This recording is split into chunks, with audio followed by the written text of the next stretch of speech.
చీకటి తర్వాత వెలుగు తప్పకుండా వస్తుంది. ఒక హృదయాన్ని తాకే ఒక చిన్న కథ మీ ముందుకు తీసుకొస్తున్నాను. ఇది మనము డిప్రెషన్ గురించి మాట్లాడుకునే కథ అనమాట. ఒక ఊరిలో రాహుల్ అనే యువకుడు ఉన్నాడు. ఎన్నో కలలతో జీవించేవాడనమాట. కానీ తనకు వరుసగా అన్ని అపజయాలే కలుగుతున్నాయి. అంటే ఉద్యోగాలు రాకపోవడం, వచ్చిన ఉద్యోగం పోవడము, స్నేహితులు దూరం అవ్వడం వలన అతను తీవ్రమైన నిరాశలోకి వెళ్ళిపోయాడు. ప్రతిరోజు అతనికి భారంగా అనిపించేది. తన వల్ల ఏమీ కాదు అనే డిప్రెషన్లోకి వెళ్ళిపోయేవాడు అనే ఆలోచన అతని మనసును వెంటాడేదన్నమాట.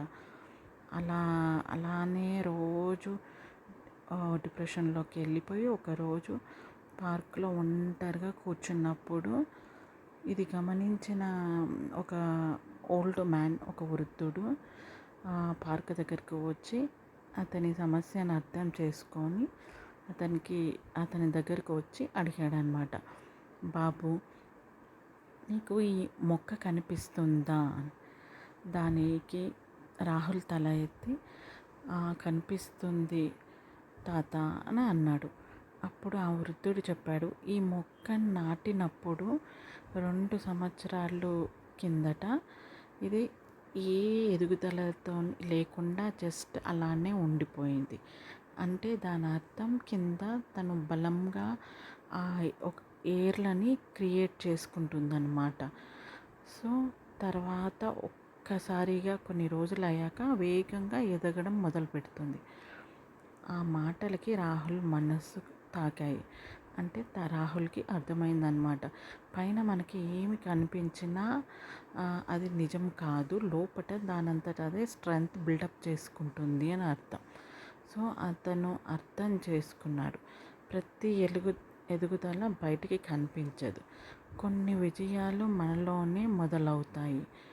ఆ రోజు నుంచి చిన్న చిన్న అడుగులు వేయడం మొదలుపెట్టాడనమాట. అంటే మనం డిప్రెషన్లో ఉండకుండా ఖచ్చితంగా ట్రయల్ వేస్తూనే ఉండాలి. కొత్త నైపుణ్యాలు నేర్చుకున్నాడు, కుటుంబంతో సమయం గడిపాడనమాట. మనకి ఏదైనా ఉన్నప్పుడు అందరితో గడపడమే ఇంపార్టెంట్.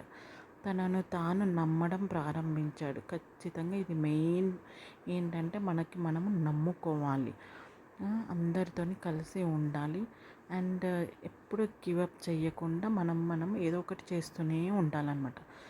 కొన్ని నెలల తర్వాత రాహుల్కి మంచి ఉద్యోగం వచ్చింది. ముఖ్యంగా అతను తన జీవితంపై ఆశ తిరిగి పొందాడనమాట. సో ఈ నీతి ఏంటంటే, చీకటి అనేది శాశ్వతం కాదు, మనం అందులోని కూడుకొని పోకూడదు. ఎంత కష్టం వచ్చినా ఆశను వదులుకోకపోతే మాత్రం వెలుగు తప్పకుండా వస్తుందనేది మాత్రం గ్రహించాలి. సో ఎవరైనా అందరూ డిప్రెషన్లోకి వెళ్ళకుండా ప్రయత్నించడం అనేది మాత్రం మానకుండా ఖచ్చితంగా ప్రయత్నిస్తూనే ఉండాలి. ఈ నీతి వల్ల తెలుసుకుంది ఏమిటంటే, చీకటి అనేది మాత్రం శాశ్వతం కాదు, మనకి ఖచ్చితంగా వెలుగు అనేది వస్తుంది, కానీ అది మాత్రం మనం ప్రయత్నిస్తేనే వస్తుంది. సో తప్పకుండా మీరు మీలో ఉన్న టాలెంట్స్ని ప్రయత్నించి పైకి రావడానికి ట్రై చేయండి. ఏమీ రాదు అనే అపోహలో మాత్రం బతకకండి. ఇది ఈ కథ యొక్క నీతి. మీకు కొన్ని కథలు ఇలాంటివి చాలా చెప్పడానికి ట్రై చేస్తున్నాను. కొంచెం నా ఛానల్ని సబ్స్క్రైబ్ చేసేసుకొని రీచ్ని పెంచండి లైక్ చేసి. నేను కూడా నమ్ముతున్నాను ఎప్పటికీ మాత్రం రీచ్ ఖచ్చితంగా వస్తుంది అని చెప్పేసి. సో ఈ కథని విన్న వాళ్ళందరూ, చూసిన వాళ్ళందరూ ప్లీజ్ సబ్స్క్రైబ్ చేసుకొని కొంచెం రీచ్ని పెంచండి. Thank you. And never be in an depression mode. ఖచ్చితంగా మీరు మోటివేట్ చేసుకొని పైకి రావడానికి ట్రై చేయండి. ఇది నా మనవి. ఎవ్వరు మాత్రం డిప్రెషన్లోకి వెళ్ళకండి. చీకటి శాశ్వతం కాదు. ఎంత కష్టమైనా ఆశ వదులుకోకుండా పైకి రండి.